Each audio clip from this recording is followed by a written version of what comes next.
Renaud, toujours debout. Après s'être fait un temps discret, l'interprète de Mistral gagnant a retrouvé son public en 2023 avec une nouvelle tournée intitulée Dans mes cordes. Après le Phoenix Tour, il y a eu un passage à vide.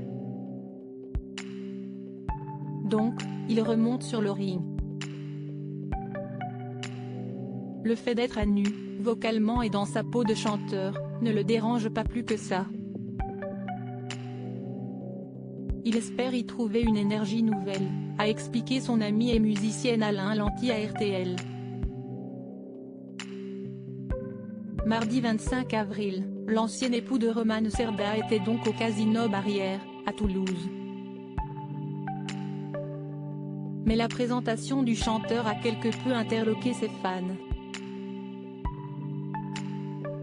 En effet, sur la toile, plusieurs vidéos TikTok ont montré l'artiste de 70 ans interprétant ses titres Manu ou Mon amoureux avec une voix quelque peu éraillée. « J'ai mal pour lui, sérieux », a commenté un internaute.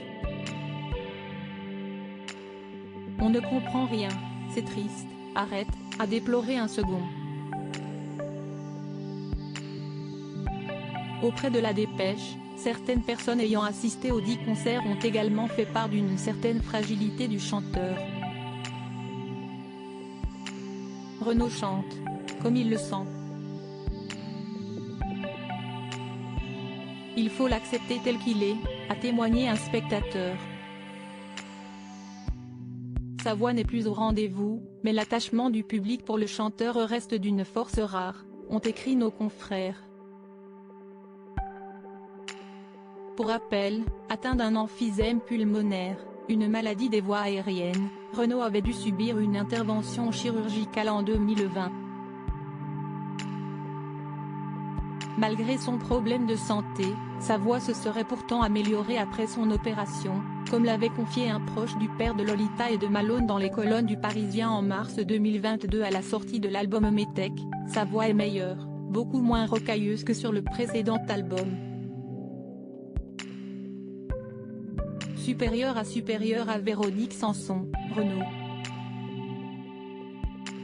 Ces stars ont tiré un trait sur l'alcool agacé. Renaud menace de quitter la scène. Ce n'est pas la première fois en quelques semaines que Renaud fait parler de lui.